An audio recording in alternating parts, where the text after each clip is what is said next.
இந்த பொண்ணு வந்து கரெக்டா மதுரவாயில் பைபாஸ்ல டோல்கேட்டுக்கு முன்னாடி இந்த பொண்ணு வந்து கை போட்டுச்சு. இந்த பொண்ணு வந்து கை போட்ட உடனே நான் நிறுத்தலாமா வேண்டாமா அப்படின்னு சொல்லிட்டு கொஞ்சம் அச்சப்பட்டுட்டு முன்னாடி போயிட்டேன் இருட்டுல. அதுக்கு பிறகு இதோ பாருங்க, இந்த கார் டிரைவர் இருக்காரு இல்லையா, இவர் தான் வந்து இந்த கார் டிரைவரு. இவரு எனக்கு பின்னாடி நிப்பாட்டினாரு. நான் இருந்தாலும் ஒரு அச்சப்பட்டுட்டு வேகமா போயிட்டேன். கரெக்டா மதுரவாயில் டோல்கேட் கிட்ட போயிட்டு ஒரு போலீஸ் வேனை கூட்டிட்டு ரிட்டர்ன் வந்தேன். பார்த்தா இந்த கார் உள்ள இருந்து 5 பேர் அந்த இந்த டிரைவர் கழுத்துல கத்தி வச்சுட்டாங்க. உள்ள வந்து கத்தி வச்சுட்டாங்க. இந்த பொண்ணை நிப்பாட்டி இந்த பொண்ணை வச்சு அந்த 5 பசங்களும் கரெக்டா இந்த பொண்ணை, அதாவது வந்து இந்த பொண்ணை வந்து நிப்பாட்டி கை போட வைக்கிறானுங்க. நைட்ல 1 மணிக்கு 2 மணிக்கு நிப்பாட்டி கை போட வச்சு என்ன பண்றானுங்கன்னாக்கா, டிரைவர் நிப்பாட்டின உடனே உள்ள 5 பேர் பூந்துடுறானுங்க.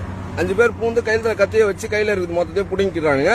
இப்போ நான் அங்க இருந்து போலீஸ் ஜீப்பை கூட்டின்னு வந்தோடனே 5 பேரும் குடுக்குன்னு ஓட்டானுங்க. இப்போ போலீஸ் ஜீப்பை இது பாருங்க கூட்டிட்டு வந்த உடனே 5 பேரும் எஸ்கேப். இங்க காட்டுறா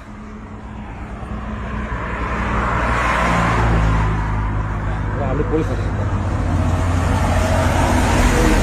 இந்த பொண்ணுதான் பாருங்க பைபாஸ்ல, அதாவது மதுரவாயில் பைபாஸ்ல நீங்க எப்போ யாராவது வாகனங்களை ஓட்டிட்டு வந்தாலும் இந்த மாதிரி பெண்கள்லாம் கை போட்டாக்கா தயவு செய்து நிப்பாட்டாதீங்க. அப்படியே நிப்பாட்டினா 5 பேர் 10 பேர் வந்தாக்கா கும்பலா வந்தா நிப்பாட்டி அது என்னன்னு பாத்துங்க.